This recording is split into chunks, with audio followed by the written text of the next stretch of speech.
ত্রিপুরা সোনামুড়ার ঘাটিগড়ে প্রায় 6 লক্ষ টাকার মাদক সামগ্রী উদ্ধার। ধ্বংস করা হলো 10টি বীজতলার 1 লক্ষ নিষিদ্ধ গাঁজার চারাগাছ।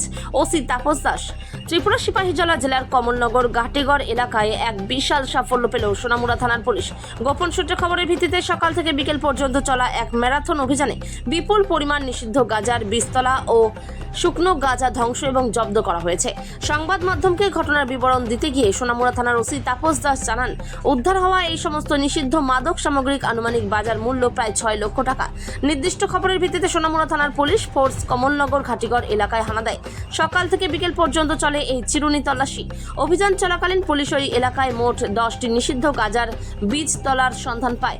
সেখান থেকে প্রায় 1 লক্ষ নিষিদ্ধ গাঁজার চারাগাছ সংগ্রহ করার পর সমস্ত আইনি প্রক্রিয়া মেনে ঘটনাস্থলে সেগুলি উপড়ে পুড়িয়ে ধ্বংস করে দেওয়া হয়। নিষিদ্ধ গাঁজার বীজতলা ধ্বংস করার পাশাপাশি তল্লাশি চালিয়ে পুলিশ প্লাস্টিকের বস্তা ভর্তি প্রায় 30 কেজি নিষিদ্ধ গাঁজার বীজ উদ্ধার করে। আইনি নিয়ম মেনে এই বীজগুলিও ঘটনাস্থলেই নষ্ট করা হয়। এখানেই শেষ নয়, ঘাটিগড় এলাকার একটি গোপন আস্তানা থেকে দাবিহীন অবস্থায় 29.5 কেজি শুকনো গাঁজা উদ্ধার করে পুলিশ। উদ্ধারকৃত এই শুকনো গাঁজা ভারতীয় নাগরিক সুরক্ষা সংহিতা 2023-এর 106 নম্বর ধারার অধীনে পুলিশ নিজেদের হেফাজতে নেয় এবং জব্দ করে। এই অভিযানের খবর চড়তেই এলাকা ছেড়ে চম্পট দেয় মাদক কারবারিরা। এই বিশাল মাদক সাম্রাজ্য এবং উদ্ধার হওয়া গাঁজার মালিক কে বা কারা তা জানতে ইতিমধ্যে একটি সুনির্দিষ্ট মামলা রুজু করে তদন্ত শুরু করেছে সোনামুড়া থানার পুলিশ।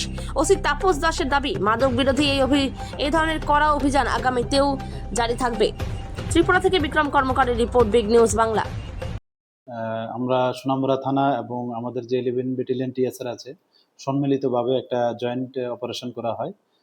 এটা গোপন সংবাদের ভিত্তিতে করা হয়েছে। আমাদের যে কমলনগর ঘাটিগড় এরিয়া আছে ওইখানে, তো এখানে খবর ছিল যে অনেক যে গাঁজা চারার যে বেড এগুলি আছে। তো এই খবরের সত্যতার ভিত্তিতেই আমরা আজকে জয়েন্ট অপারেশন করেছি এবং আমরা ওই এলাকায় সার্চ করে 10টি গাঁজা যে বেডস আছে এগুলি আমরা পেয়েছি এবং এগুলি সমস্ত আইনি পদ্ধতি মেনে এগুলি ডেস্ট্রয় করা হয়েছে এবং এগুলি যে আনুমানিক প্রায় 1 লাখ মতো হবে চারা গাছ, একদম নতুন।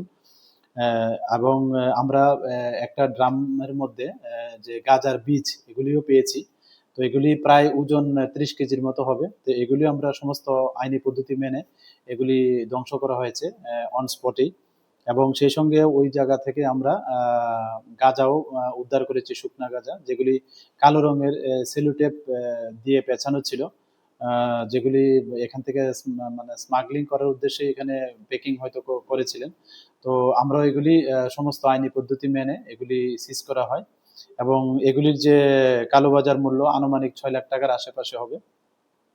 তো সেই সঙ্গে আমরা এও বলছি আমাদের সোনামুড়া প্রশাসনের পক্ষ থেকে, তো যারাই এই ইলিগেল যে গাঁজা কাল্টিভেশন করছেন বা করার চেষ্টা করছেন বা এ নিয়ে ভাবছেন, তারা এগুলি থেকে বিরত থাকুন এবং আমাদের যে সরকারের যে কাল্টিভেশন রিলেটেড যে স্কিমগুলি আছে এগুলি ওই এলাকাতে অ্যাপ্লাই করার চেষ্টা করুন এবং আমাদের যে এই সার্চ অপারেশন এটা কন্টিনিউ মানে আগামীতেও চলতে থাকবে। Thank you.